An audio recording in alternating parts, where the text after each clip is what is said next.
This podcast is brought to you by Infinite Resources, a local staffing agency connecting diverse job candidates in central Iowa companies. Amplified. Welcome, everybody, to the Amner Martinez podcast. In this episode, I had the pleasure to speak with Angela Williams. She is a consultant for DEI, and we spoke about the dynamics of this DEI world, of how to approach and what not to do, and the sensibility of both parties, and microaggressions, and we talked about a range of things. So I hope you like this episode. I'm not going to make this intro too long because this conversation is very important for anybody that's in the DEI world that is looking for allies and looking for more wisdom. Angela Williams is the person to talk to. So we'll put all of her contact information and links on this episode. So share it, comment, and let us know what you think. So thank you for listening or watching, and we'll see you next time. This is Angela Williams on the Amner Martinez podcast. With bridging the gaps. Yeah. So one question that it's like always put in front of people, or like a rebuttal of like, is everything about race, right? Like some people say that. What do you say to people when they say that? Like when does everything have to be about race? Unfortunately, or maybe fortunately, I should say, on many occasions, most of the time, race can be a factor. Mm-hmm. Or I'll put it this way, it can be a perception as a factor. And perceptions often can be reality. Mm-hmm. It can be something as simple as being in the come and go or a grocery store, and you're paying for your things. I've actually had it happen to me recently, and you're sitting your things on the counter, and someone that's in line behind you just moves ahead and places their things there as well. Mm-hmm. While you're trying to do your PIN number, which is private, but it didn't matter. They wanted to sit their things there. So oftentimes there can be perceptions that it didn't matter that I'm standing here. Was it because of who I am as a Black woman? And perhaps it's not. It's one of those questions that only the person who's perceiving it and the person with the action. I see. So yeah, kind of one of those tough ones. Yeah. Because some arguments are that, right? That people say, does everything have to be about race? And it's hard to find something that is that isn't sometimes. Yes. But people kind of. You told me about this where they kind of flip it on you, and can we talk about that a little bit? Yes. It's a term that I learned. I love to look at a lot of TED Talks, and with having my platform, I do a lot of research, and the news is there constantly about some level of unjust actions in Black, Brown, LGBTQ community, women, equal pay. But it's a term I learned that's called DARVO. It's an acronym for deny, attack, reverse the victim as the offender. DARVO. D-A-R. V as in Victor for the victim. Uh-huh. So DARVO would look something like someone said, "Oh, you did a wonderful speech, Angie, and you spoke so well." Well, that can feel very offensive. I'm an educated woman. I did research. I knew my facts. I didn't just wake up and do this phenomenal speech. I put some blood equity into it, So what were you expecting? And so if I approached that individual to say that I was a bit offended by it, or you hurt my feelings by saying that, the scenario could be, well, deny. I would never do that to hurt your feelings. I'm your friend. Attack. why in the world would you think I would do that after all of these years of us working together or knowing each other? Right. Reverse. You know, you've really offended me now by saying that. I mean, me, hello, it's me. So now they're the victim. You know, oh my God, how could you ever say that after everything we've been through? So the role is getting reversed now. And oftentimes the person who was the true victim can feel confused. Well, was I the wrong? Did I take it the wrong way? Even though they were offended. Right. You know? So, you know, that can tie into, which I'm certainly far from being an expert, ties into mental health issues, the stress levels, anxiety that could bring along with that, or making a decision. And next time someone says something along Should I those say lines, something? let me not say anything. Let me and bottle just it in. Let me bottle it and just suffer in silence. Yeah. Because they're so is this what people would call like microaggressions? Is that the term that Yes. like someone's like so articulate, Yes. right? So you spoke so well, and it's Yes. I mean, what were you expecting? Yeah. You know, I was on a conference call once with a previous employer, predominantly white coworkers, and we looked at a video in this meeting, African American woman who was some level of an economic statistician. So the woman probably was smarter than anyone on the call, actually. And that comment was made after we critiqued it and debriefed after someone made that comment. They that said, I was surprised she spoke so well. And, you know, I addressed it after the call, you know, with one of the leaders on the call, who in fact agreed with me.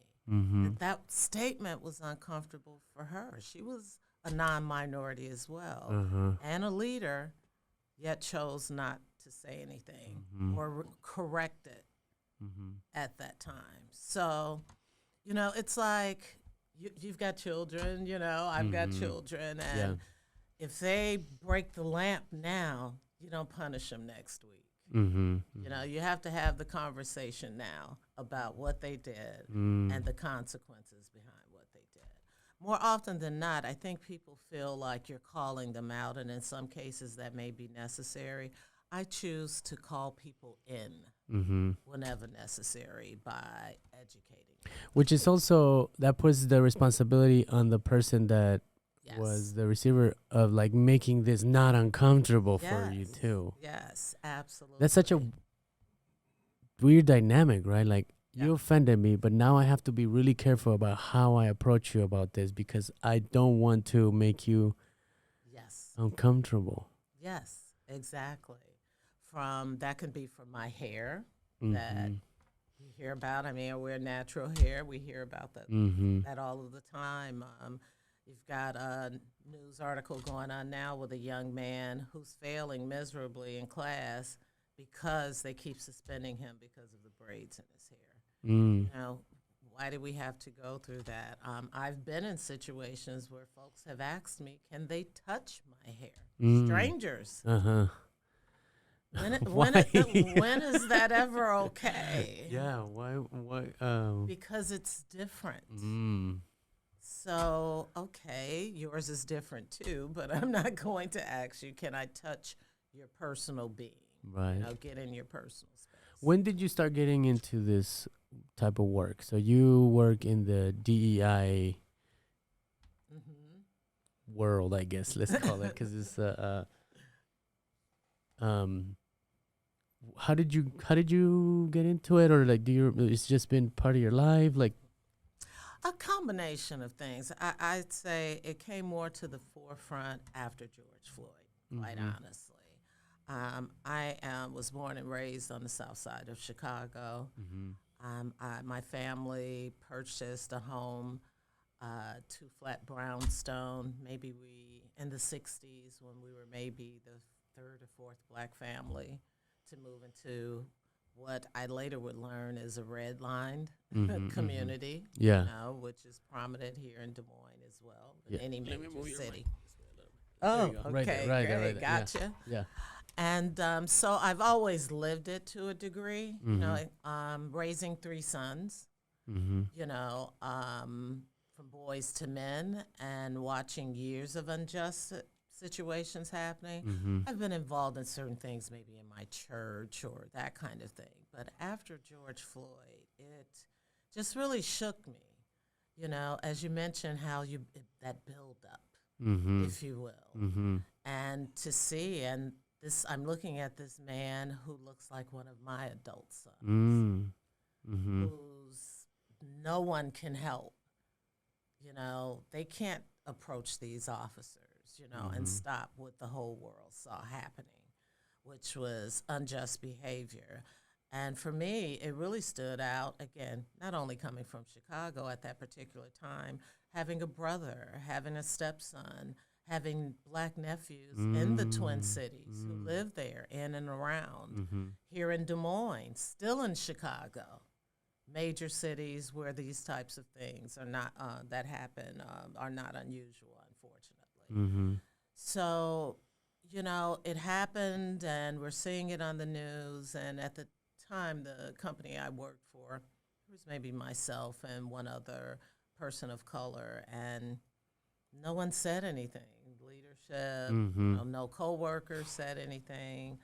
I essentially suffered in silence for a couple of weeks, and during an all-staff meeting, they decided to mention, "Oh, we've heard about George Floyd. Mm-hmm. We sent our condolences, et cetera, et cetera." Gave us an opportunity to share how we felt, and that's exactly what I did. I took that opportunity to share exactly what I just said. You know, my own lived experiences and how disappointing it was that at least it wasn't acknowledged for those, I wouldn't even say handful of minorities that are there, you know. So after having that conversation, many of my non-minority peers began to reach out to me individually. Can I talk to you? How can I be an ally?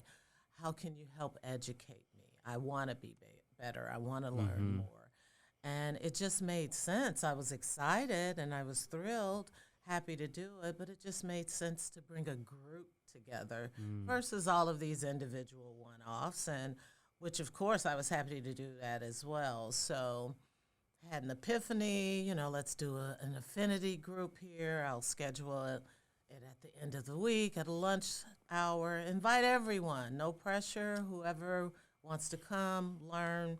I usually discussed a couple of topics, something in the news, but I'd also share information and provide links to go and educate yourselves as well, whether it was prominent African-American movies, something that's related to pay equity, as you mentioned, microaggressions. I did a segment on that.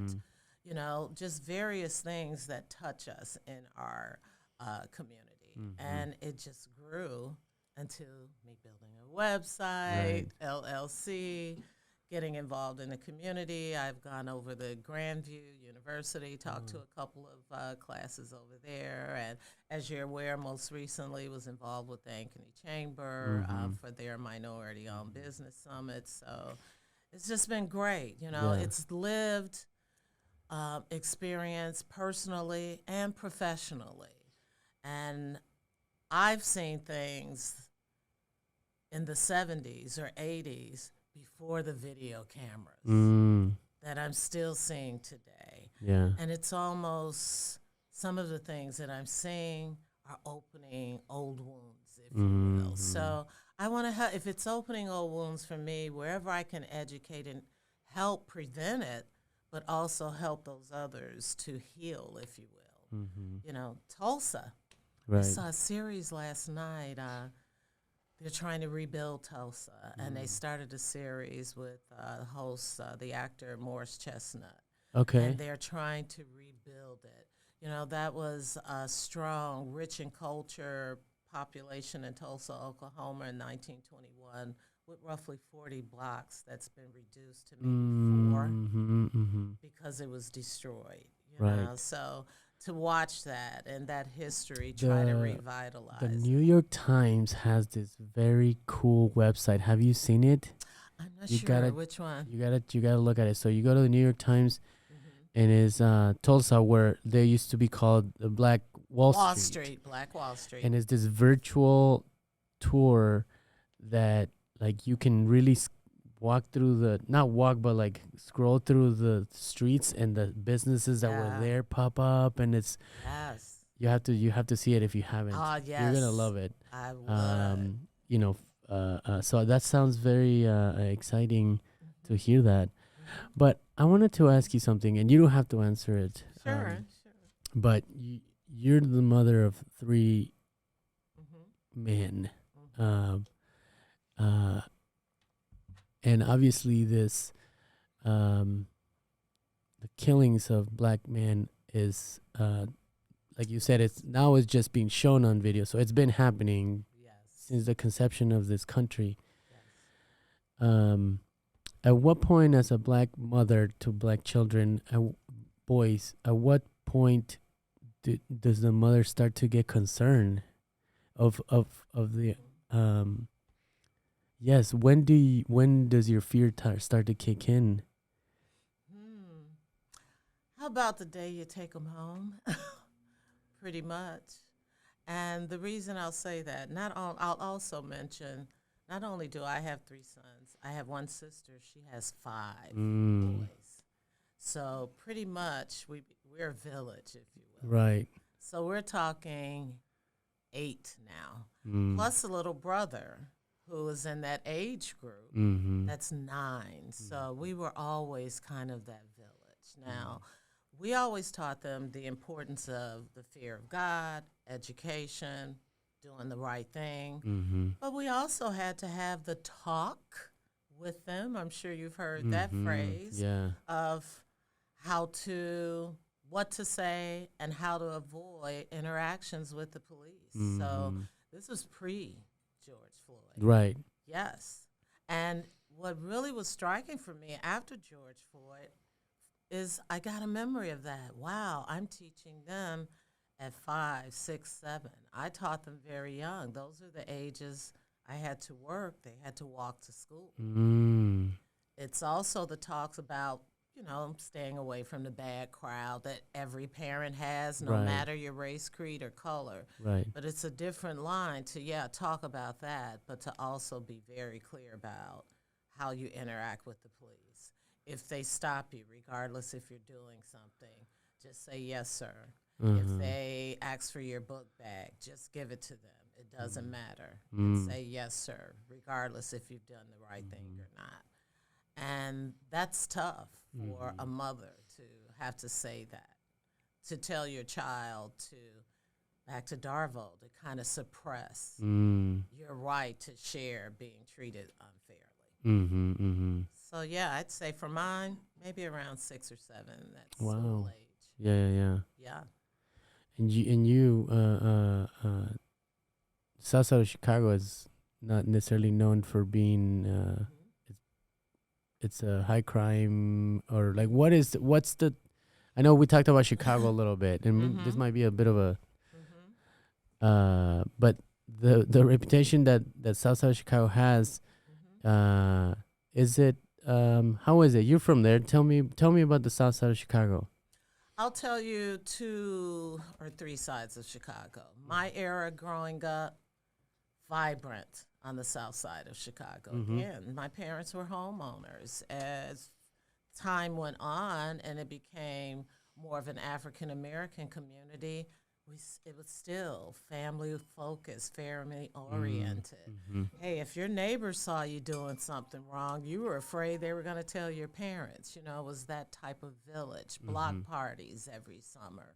None of the gang violence and shootings in my era when I grew up. So the media also can give you a depiction of something that they haven't lived.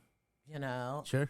And now, will I say things have changed? Absolutely. The same home that I grew up in, while we talk generational wealth, and oftentimes friends of mine or colleagues that still live in homes they were raised in or purchased them, that's not necessarily doable in my situation because crime has shifted. And it's interesting because the blocks in the communities still beautiful. It's just when you have businesses to just board up and leave and go to other cities or the other surrounding communities and suburbs. I remember in the 70s, parents showing up to the steel mill industry was very popular. They'd show up to work and there were physical chains on the doors of their employers. So a lot of industries moved out. Yes. Business moved out. How much did the crack epidemic, play a role in Chicago? Well, I certainly wouldn't say I'm an expert per se, Sure. but to the degree, and maybe in a degree I am, because I saw what it did to my communities, including friends and members of my own family that had successful, productive lives and families lose some of that. I can't pinpoint what caused it. It went from, hey, cocaine is supposed to be flashy. That was the more wealthier, Yes. affluent clientele of Chicago, North Side, the high rises, Lakeshore Drive. And then when they came into this cheaper version and then also caused a steeper penalization Right. of having it, Right. I don't know, it just seems like folks fall into despair, Right. is what I saw. The same amount of cocaine and the same amount of crack would give the penal is different because Yes. and this is kind of circling back a little bit about the first question was like, is everything about race? But like, Yeah. it's documented now that there was the government has something to do with the crack epidemic. It's been documented like that redlining real estate is Yes. it's a real. real thing. It's It's not real. a. I'm a it's- product of it. Yes. So don't tell me it's not real. Yeah. I am a product of it. And again, the story that I said about not being able, if I hit the Powerball that everyone's rushing to try to play now, yes, I would love to invest in that community. Is it today as safe a place for my grandchildren to visit as it was when I was a girl growing up? And those answers are very different today. Yeah. You mentioned government, you can't help but think, where are our dollars being invested in our communities? We help other countries, and I believe in helping other countries. Right. I'm compassionate for other countries' plights. I also, I remember an aunt telling me a long time ago, baby, you got to take care of yourself. If you don't take care of yourself, how are you going to help others? Yeah. So, it's that passion at home also. So we see our downtowns, there's no particular color ban on our homeless, but it's an issue. So again, our video cameras are showing more about what's happening, and these are things that I've always seen all my life. Yeah. It's been happening. Now it's just being recorded, and then now the world's getting to see it. Yes. Yeah. Well, even the recordings sometimes don't matter, right? I know. Circling to the question was, there's so much trauma and I would say some anger and some resentment and in this world that then it's landing on a lot of people of color, mostly Yes. black people, to be the head of this conversation, Yeah. right? The educators. Yes. Yes. And then not only that, but then you have to approach it with a very delicate, because yes. don't make people, so that's such a fine thing to have to do. Shouldn't we just be able to be like, you're about to get really uncomfortable and Yes. who cares? Like, you need to hear this. Isn't that also an approach? No, right? Well, to certainly intimidate some, Mm. my approach, and you're absolutely right, my approach has been being just blatantly transparent. Mm-hmm. I am here to educate. Mm. I am not here to offend or point the finger. Yeah. But please understand that the topics at hand will be sensitive and oftentimes will be uncomfortable. Mm-hmm. That leaves that audience an opportunity, a decision to make if they can handle that or if they can't. Mm-hmm. No one's in hostage, you know. So that's my approach, and that has tended to work, to engage encouragement. I also find there's so many different video clips out there, because initially in this journey, it was like pulling teeth to get people to talk, particularly my white peers or allies. Because they didn't want to make people feel uncomfortable either, or feel like they were asking dumb questions, or making comments such as, I had someone once to say, well, I don't see color. So that helped open a door for a conversation about how often that can be offensive as well. What do you mean you don't see color? Yeah. What do you see? What did you see when I walked in the room? Before I opened my mouth, you saw a black woman walk in the room. So please don't say Yeah, it's you okay. didn't see. That's okay to say that. Yeah. That's who I am. I'm Yeah. proud of that. To say I don't see color can have some feel as though you don't see me, who I am as a person. I am a person of color. So, yeah. The term African American, black, right? I think sometime a few years ago, somebody tried to make me kind of feel like, no, say African American. I'm like, no, it's black. Like, I'm not meaning in a bad way. It's like black person, right? Is there preference there? Individual preference. Individual preference. Okay. It's individual preference. Okay. Because I've got a sister who says, I'm black. I have got a brother who says either or. You know, it's up to the individual preference. But if you think at the historical contents, Yeah. it's like there were so many, from the derogatory names of colored, you know, all the way through Negro, then Afro. Then you still have Afro-Caribbean, Afro-Latina, you know. And so we have been, in my humble opinion, one of the few races that's had so many different. So I've heard people say, from the most part, it's a preference. And being asked, you know, would you prefer African American versus black? Yeah. Yeah. And that's the type of conversation that you should be able to have with people. Yes, absolutely, without offending. Without, and guess what? For the most part, I'm not the majority and the be-all of the end-all in answering that, but I feel comfortable in saying people would be okay with that.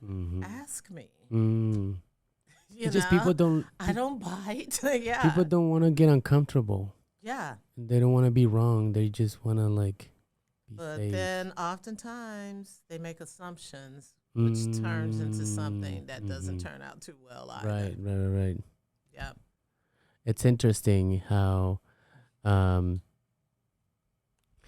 the traditionally group that is being on the side of the oppressor, or on the privilege advantage race, somehow it has to be catered to. Why is that?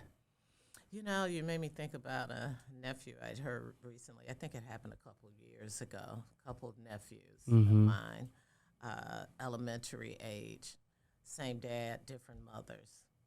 One, blonde hair, light skin. The other, darker, thicker, coarser hair. They're in the same school. They're in the playground. They have a scuffle. They call each other names they shouldn't have. They both were sent to the principal's office. But then, from what I understand, the principal was really, really harsh on the darker one about the name calling. And it took the lighter one to say, wait a minute, I called him the same thing. We're brothers. She had no idea. She saw a black and a white kid.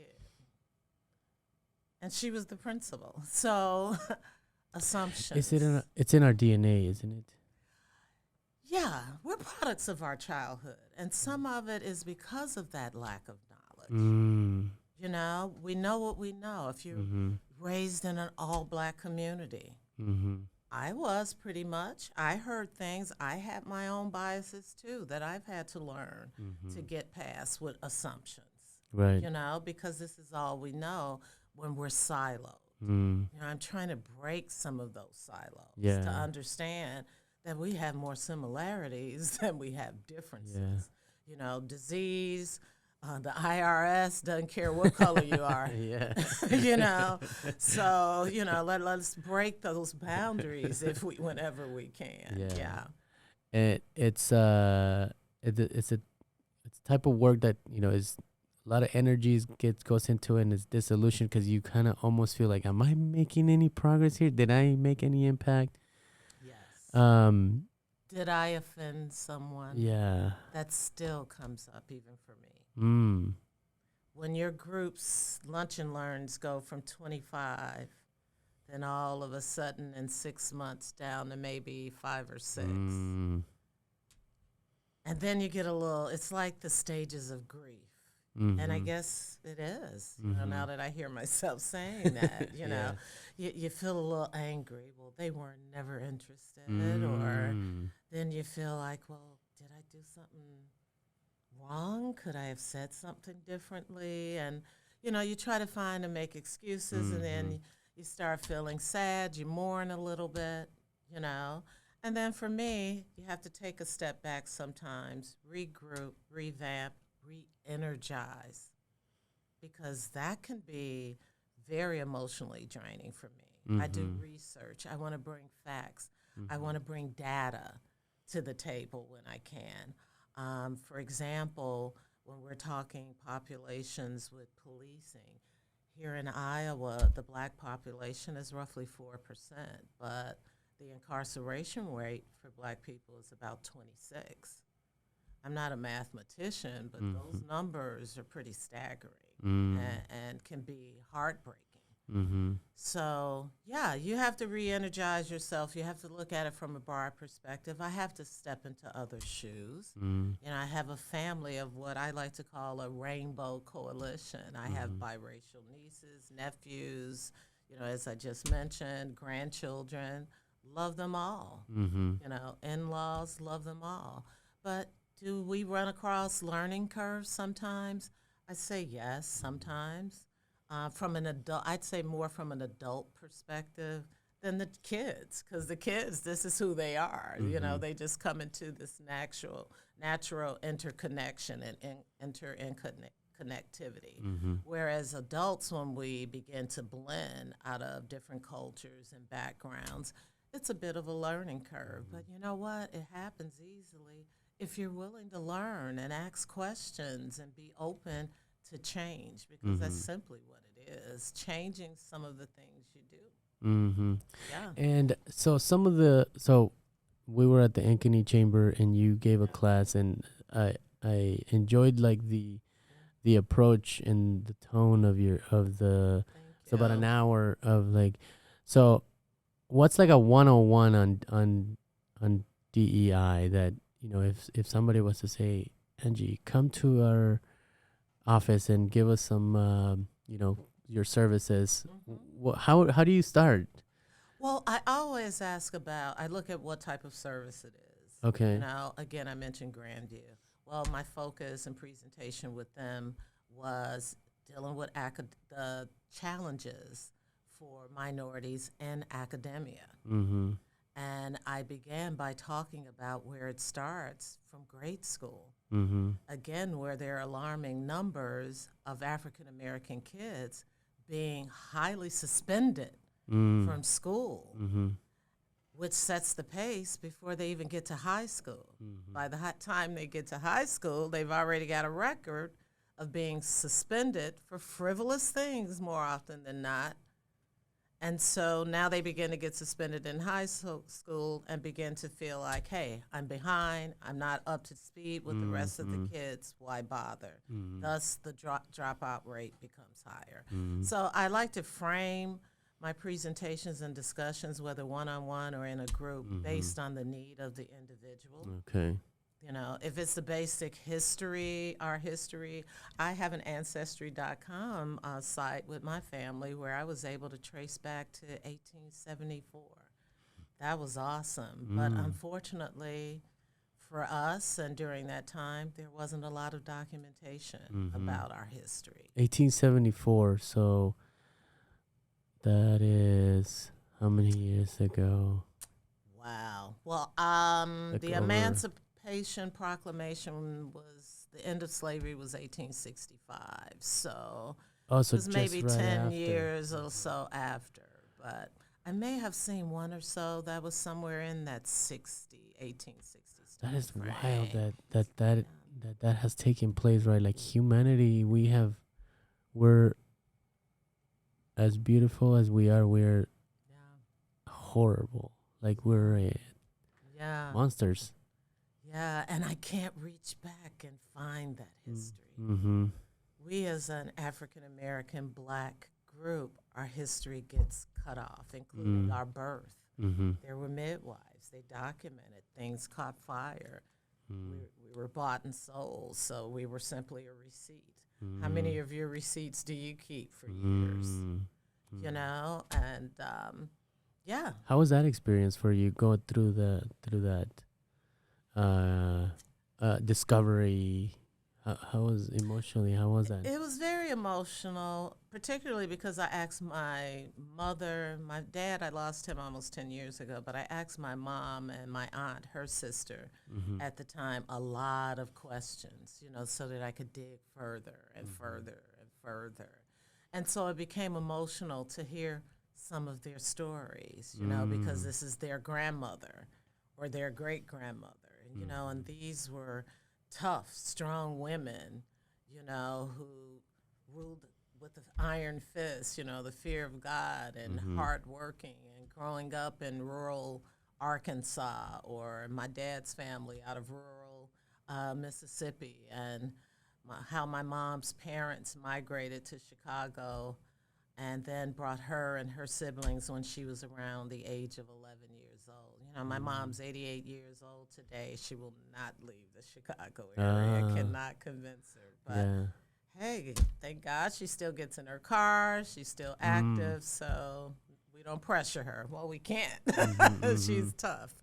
So, yeah, to hear those, you know, where our roots are, where we came from, you know, is just astounding. You know, when I go through challenges where I feel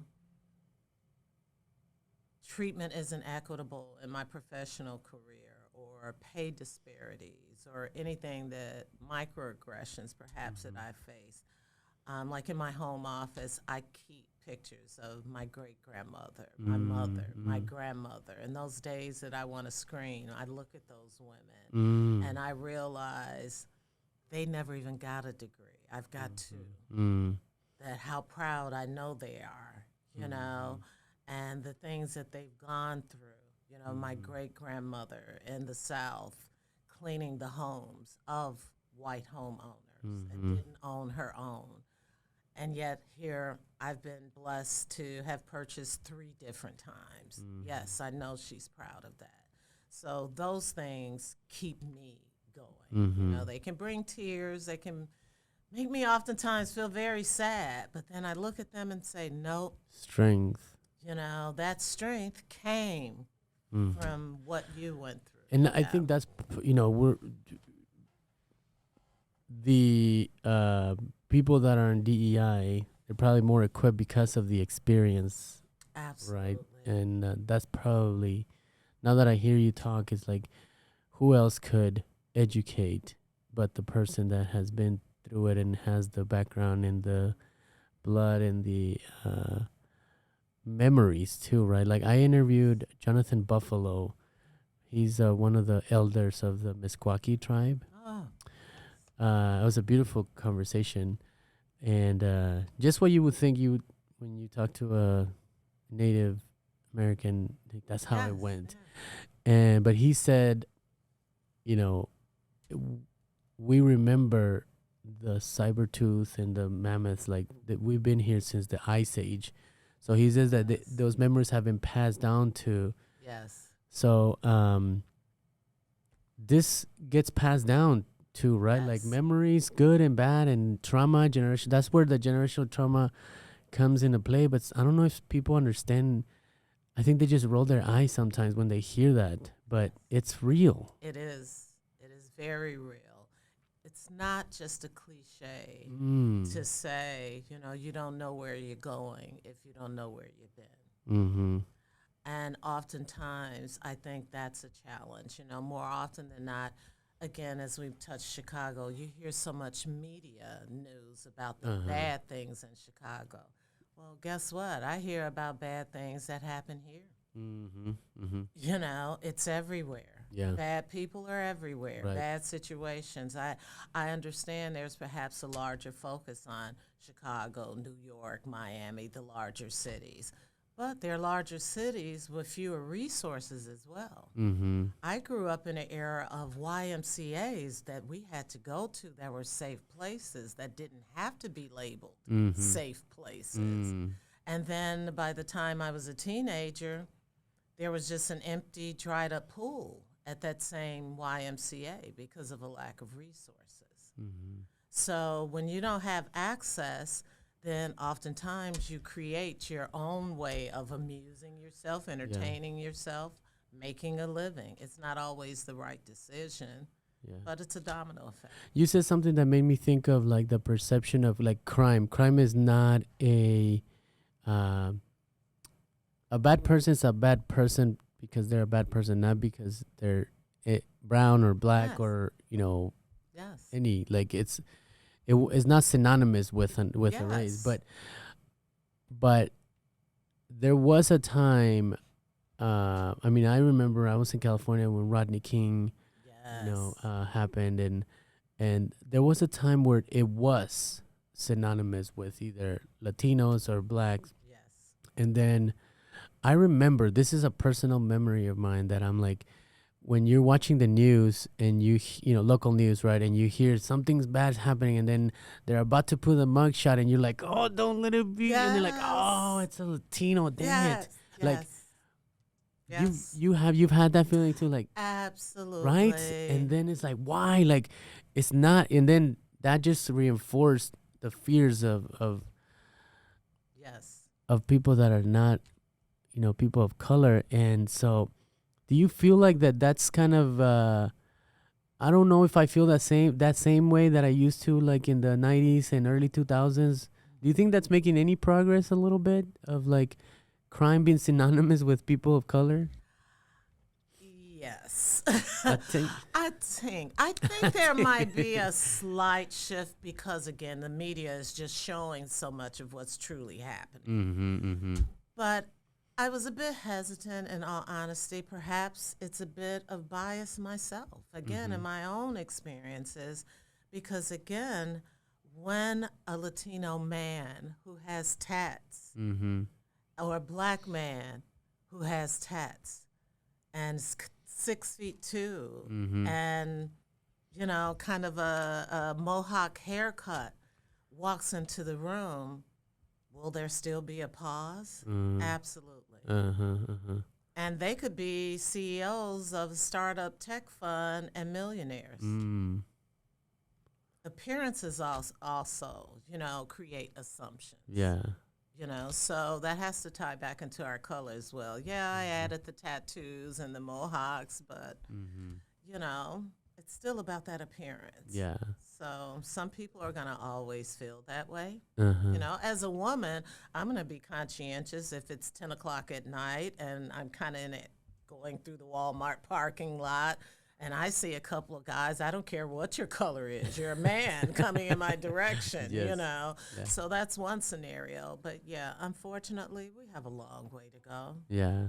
A long way to go. And some people are still stuck in their frame of thinking, you know, that we have a certain place as black and brown people in America. And no matter what you do or say, that's not going to change. Yeah. Let's talk a little bit about allyship, because there's some people that mean well and they want to, you know, be allies, and they kind of get it right, and then there's Yes. some that are like overzealous, like they're overdoing it. Yes. So, what's an advice to? Yeah, What- there has that- I to be mean, some balance. there has to be a little balance, right? Because I can overdo it too if you know. Yes. Uh, Yes, I but know. that's a tough balance for somebody that's really trying to help, Yes. but also you're not helping by help. Yes. What do you talk to? What do you say to people that are wanting to? Well, number one, educate yourself. And it's Mhm. as we touched on earlier, too. Don't be afraid to ask the question. Mm-hmm. It's not the question, it's the delivery of the question. Okay. Yes. You know what I mean? Again, back to microaggressions with the hair. It's okay to ask and be curious. How did you get those braids? That's an interesting hairdo. Those kinds of questions are okay. But to approach a black woman and say, is that really your hair? Is that real? Uh-huh. That's a problem. Uh, For any woman, we're not the only women Yeah, that yeah. do different things with our hairstyles. Yeah. So it isolates us, it secludes us. It's okay to be an ally and ask, what do you need me to do to be an ally? mm-hmm. I would say, other than education, you touched on earlier, you know, I think we get drained in the workplace, in our communities, just because we're black and the only, that we have all the answers about everything that's going on in the black community. Mm-hmm. The things I've talked to you about, I researched as well. I did some homework. I wasn't around in 1921 for Tulsa. Right. I did some research. So I do the same thing. In terms of trying to be overly sometimes can be those comments. Well, I've got a black or brown neighbor, or I've got black coworkers. Those things cause pause. You think you're trying to show, again, I don't see color. Sometimes that can be more offensive than it is helpful. Mm-hmm. You don't get it, but ask if it's offensive or if someone to tell you, don't go Darvo on me. Hear what I'm saying, because I'm still educating you.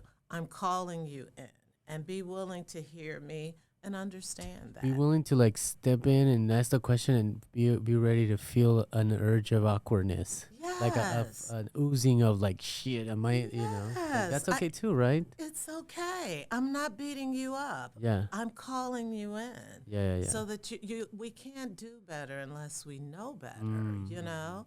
And that's the point. You know, you have to understand this is always going to be uncomfortable. It's always going to be difficult, but you got to educate yourself.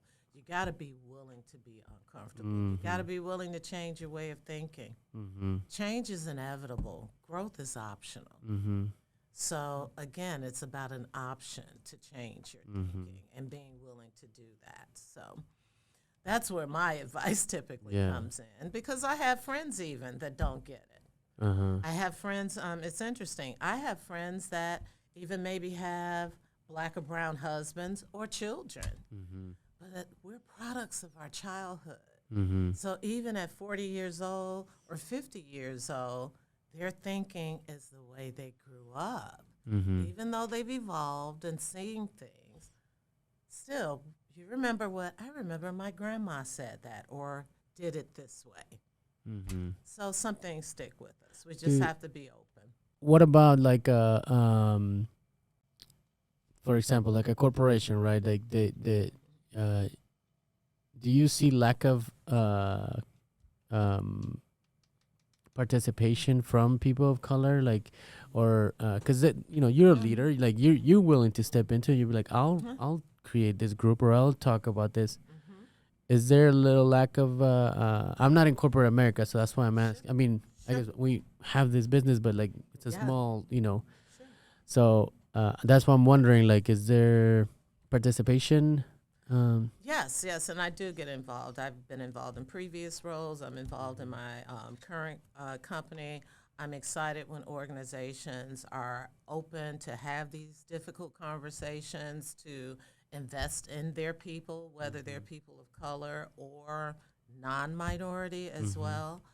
I will say what I have noticed is a few years ago, again, even including myself with George Floyd, the floodgates opened, and you saw all these DEI initiatives and VPs and these Fortune 500 companies. Mm-hmm. See it all over the news, and now I notice a decline. It's getting quieter. I'm even seeing headlines of, is this the decline, or Right. is DEI diminishing? I've seen in several organizations, I believe recently 4 executive DEI leaders have left Fortune 500 companies. I haven't seen any follow-up. Doesn't mean it isn't happening, but no mention of follow-up of them recruiting new leaders to take that position. I personally have had challenges, and you touched on this earlier, of people, non-people of color, taking those executive roles when perhaps they haven't lived that plight that I have. If they have, in fact, lived that plight, I would like to hear that part of their bio before hearing the announcement of, here's who we are.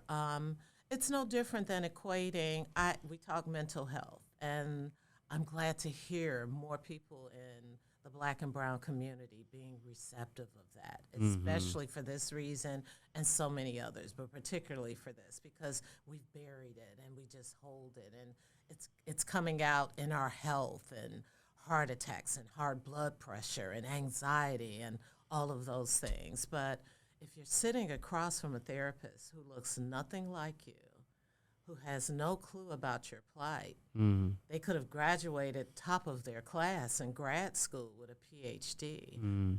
How can you help me? And you don't understand the shoes that I've walked in. What would you tell? I mean, I'm a CEO. I'm a tiny company. A wonderful company. And but like, I'll speak for this the Latino community a little bit as far as this particular project and numbers and statistics. I don't want to speak for the Latino community, but Gotcha. So the Latinx project put out some numbers, statistics on the Latino impact here in Iowa, and one of those numbers is that the average age, for example, for Iowa is like 38 plus, 38. The average age for Latinos is 23. So we're the youngest demographic. So that means that all these this demographic is going into the workforce. Yeah. Right? Yep.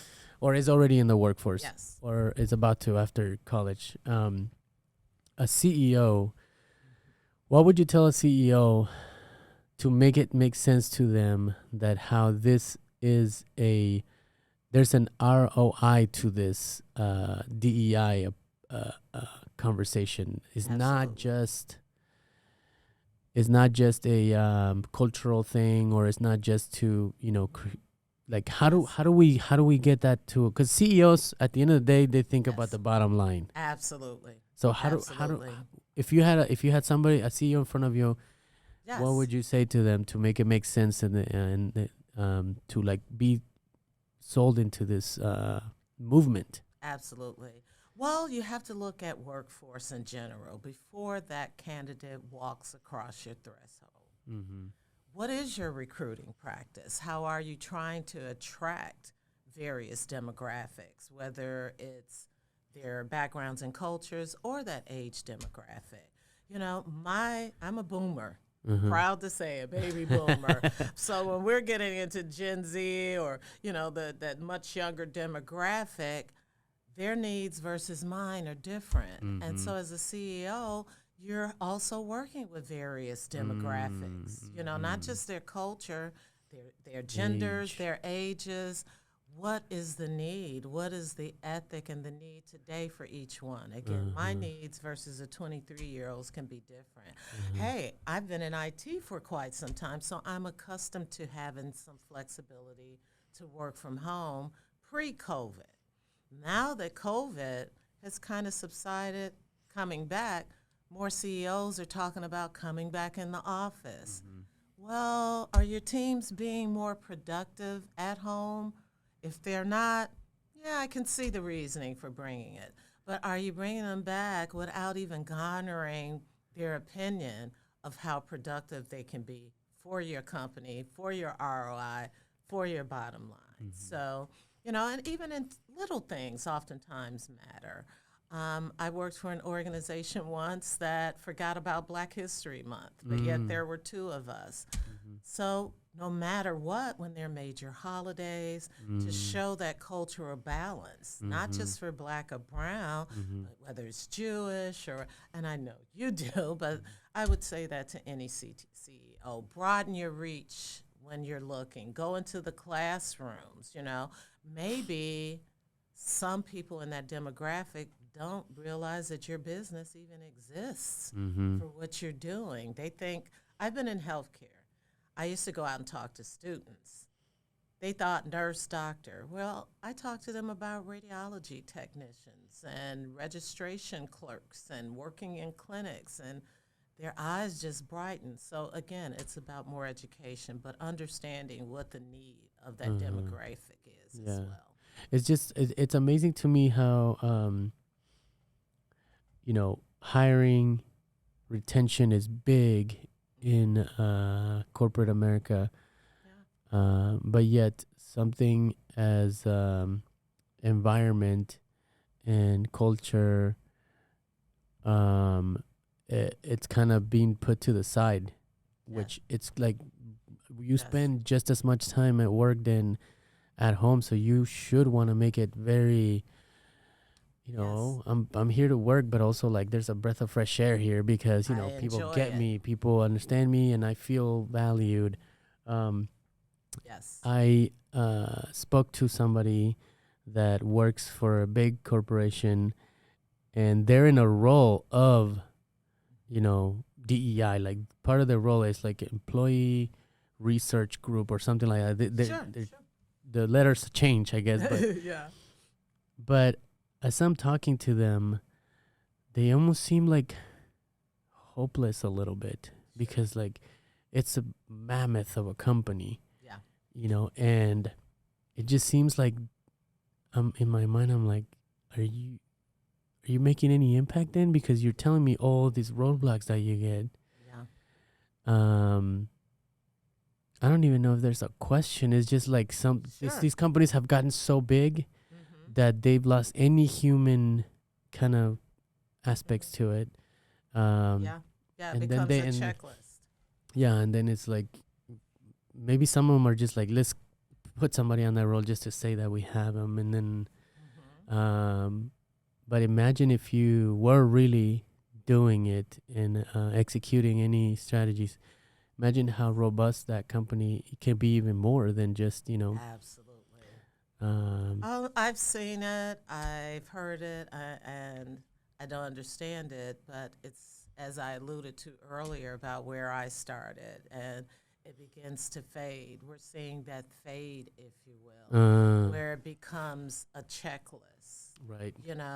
Well, we got this off the list, and we can report out for this year or this quarter that we did have some sessions, but faith without works is dead. If you're really believing in what you're doing here, then you have to have some actions. You don't just put a group of people in a room, talk about DEI, and you leave that room and you don't share that info with the people on the other side of that door. Yeah. That's not productive.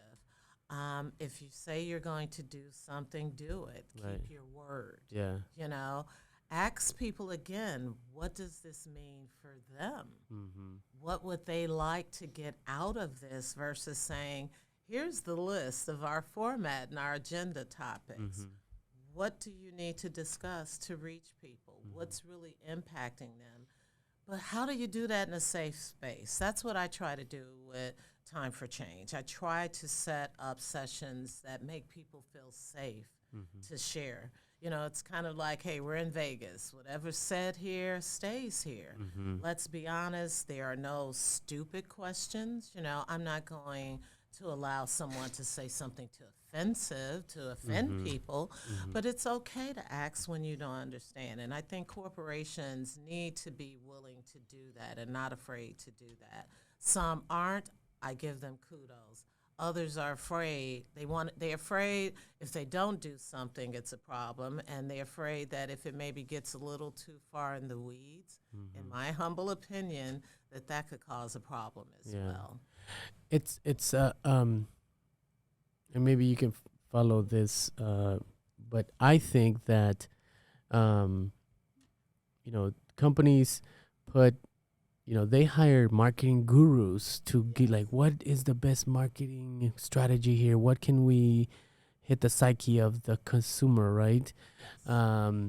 I feel like that should be the same thing with your workforce as well. Like, Absolutely. how can we send the message out, and how can we touch, it's not that hard. I mean, one client once is like, come and talk to us and help us out here. And then I was, for their meetings, for like morale. Yeah. And they were buying donuts. And 90% or 90+% of their employees are, Spanish speaking. I was like, well, don't buy donuts, buy pan dulce. Let me go to the Mexican store and get, and just tiny little things. Like, don't buy pizza. They don't care about pizza. Yes. Let's get some pancheros or something, burritos, tacos, Absolutely. like, yeah. So it's just like Mix a little tweak of something that could make such a huge make difference. such an impact. Because when you don't do that, it can make a larger impact in a negative way. Right. It's you just walk away saying, my company doesn't think about that. Doesn't get me. They don't get me. I show up to work. Yeah. I earn a living. I earn my paycheck, and I go home. They don't consider that. And that makes for an unhealthy environment. You're going to get, as a CEO, a better return on environment for people who are happy and productive. Yeah. For people who are going to support you. And it starts at the top. Yeah. How do you expect your people to be productive if you show up when you feel like it? If you're, or if you're dumping your work that they know is your work on them. It's one thing to say, okay, come on, I'm going to help you elevate. I'm going to show you to help you grow. I see the potential in you. Where do we see it? At the executive level in these large corporations, Yeah, you're seeing some women. How many people of color? I was thrilled to have the opportunity to meet the superintendent over at Ankeny Schools, who is now a man of color. Ankeny has its first African-American police chief, Chief Potts, and his wonderful wife, who's also very involved in DEI over at Mercy Hospital. Just give a shout out to them. Yeah. But it was exciting to have an opportunity to connect with the new them. Des Moines Public School. Yes, Dr. Ian Rogers, I believe is his name. Haven't met him, but excited that he's here. So I'm seeing change in the metro.